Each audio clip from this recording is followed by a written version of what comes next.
যাই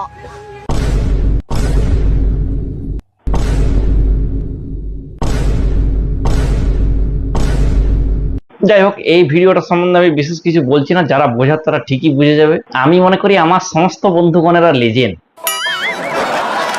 তোমরা কুঞ্জ সাজাও গো, আজ আমার প্রাণ না তাসিতে পারে। কি দাদা, তুমি আবার কবে থেকে কীর্তন শুরু করলে?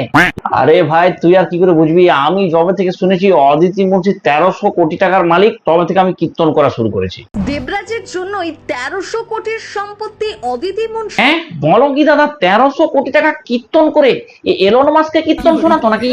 আরে না না ভাই, দিনের বেলায় করতো হরি হরি আর রাত্রে বেলায় করতো চুরি করি। অদিতি মুন্সির কীর্তনের আড়ালে কোটি কোটি টাকা তোলাবাজি। যদি আমার স্বামীর অভিযোগ ওরা যারা করছে সেটা যদি প্রমাণিত হয়, হ্যাঁ আমি আমার স্বামীর সাথে জেলে যেতে রাজি। তবে চোর হলেও জাত ভালো, কি বলো? নিজের স্বামীকে তো ছাড়েনি, এটা একদম টুরু লাভ। ব্রেকিং নিউজ, স্বামী গ্রেফতারের পরেই বেপাত্তা অদিতি মুন্সি। মনে হয় কীর্তন করতে গেছে। কাকা আমাদের কিছু একটা খুললো, দেখে মনে হচ্ছে খাবারটা খুব চেনা চেনা লাগছে।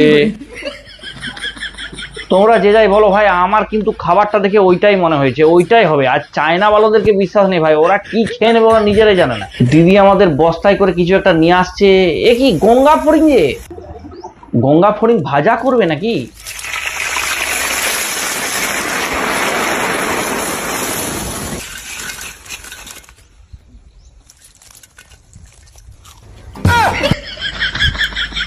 আমি আগেই বলেছিলাম না, এদেরকে ভাই বিশ্বাস নেই, এরা সব খেয়ে নিতে পারে।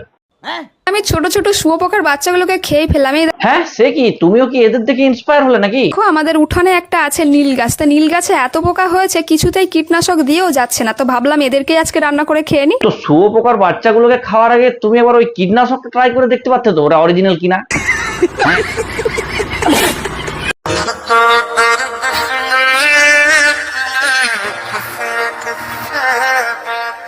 কি দেখে খুব দুঃখ লাগছে না? কি গরিব ভাই, একদম হেভি গরিব। আবে গরিব নয়, বোকাচোদা আছে, বুঝতে পারছো? এর কাছে তেল আছে, রুটি যেহেতু আছে তার মানে আটাও নিশ্চয়ই ছিল, পেঁয়াজ আছে, তো কমসে কম পেঁয়াজের পরোটা তো বানিয়ে নিতে পারতো। এটা দেখে এবার হয়তো আমাকে অনেকেই বলবে গরিবের এভাবে মজাক ওড়ানো উচিত নয়, তুমি আর বুঝবে কি করে গরিবের দুঃখ। হয়তো হতে পারে গ্যাস নেই। আবে গ্যাস নেই সেটা আমি বুঝলাম, জল তো পুরো দুনিয়াতে ফ্রি, কমসে কম মুখটা তো ধুয়ে নিতে পারতিস ভাই।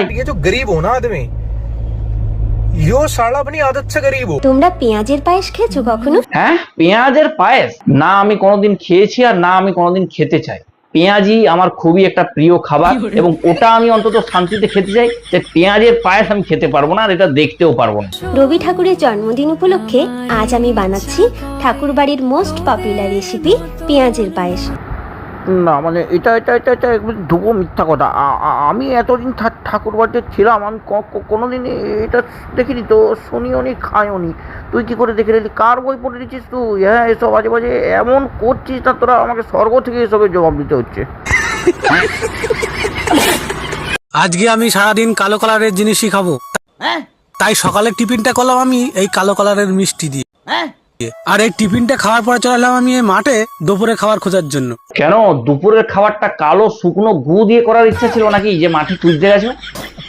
আর মাঠে এদিক ওদিক খোঁজার পরে কোনো কালো কালারের খাবার খুঁজে পেলাম না, তাই দুপুরটা আমাকে এই কালো কালারের ক্যাম্পা খেয়ে কাটাতে হলো। আর এই বিকালে খাবার খাওয়ার জন্য আসলাম আমি এই দোকানে, আর এই দোকান থেকে আমি একটা ওরিও বিস্কুটের প্যাকেট নিয়ে খেয়ে নিলাম। আর এই বিস্কুটের কালারটাও কালো কালারের ছিল। তারপরে সন্ধ্যের সময় খেলাম আমি এই কালো কালারের ক্যাডবেরি, আর এইটা খেয়ে আজকে আমি চ্যালেঞ্জটা শেষ করলাম। যাও এবার কালো কালো হাগার জন্য একদম তোমার পেটটা তৈরি। হ্যাঁ মায়োরা, এই দেখো গো আমাগো বাগানের মধ্যে নতুন বাগুন ফল হয়েছে। আরে ওটা বাগুন নয় বেগুন, আর বেগুন কবে থেকে ফল হলো? হ্যাঁ আমি আম গাছের নিচে ঠিক এরকম ভাবে শুয়ে পড়লাম, শুয়ে পড়ে আমটাকে কেটে গাছেই থেকে আছে সেরকম ভাবে ছাদে শুয়ে শুয়ে খেয়ে নিলাম।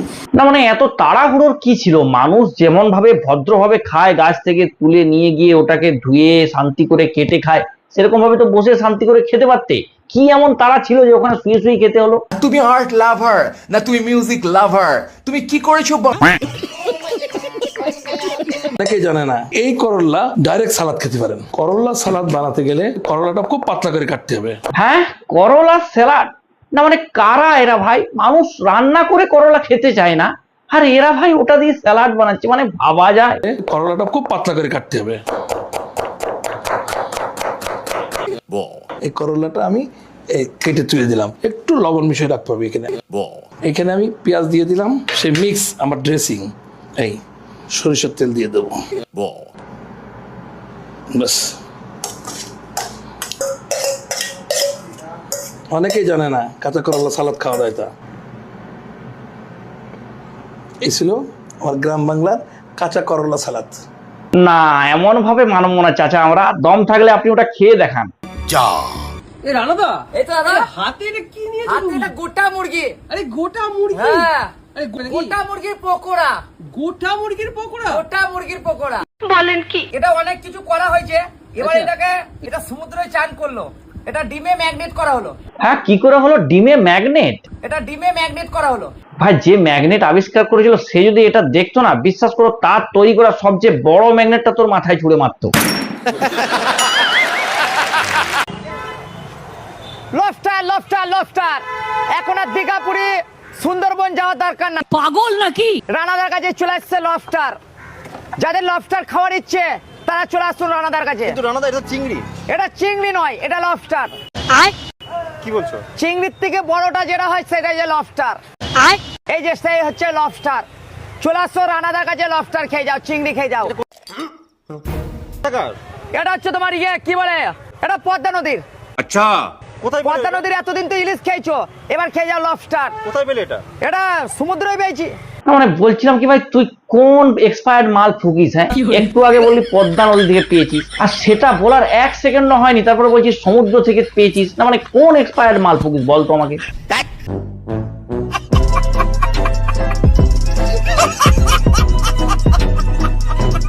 তো বন্ধুগণ, এই ছিল আজকে ভিডিওটা তোমাদের কেমন লাগলো অবশ্যই কমেন্টে জানিও। যারা এখনো পর্যন্ত সাবস্ক্রাইব করেন প্লিজ সেটা সাবস্ক্রাইব করে পাশে দাও, পাশে বেল আইকনটি অল করে দিও যাতে পরের ভিডিওগুলো নোটিফিকেশন তোমাদের কাছে পৌঁছায়, আমার চ্যানেল জুড়ে থাকতে পারো। আর যারা ভিডিওটা আমার ফেসবুক পেজে দেখছো অবশ্যই ফেসবুক পেজে ফলো করে দেবো। ধন্যবাদ, দেখা হচ্ছে পরের অন্য কোনো ভিডিওতে, ততক্ষণ বাই।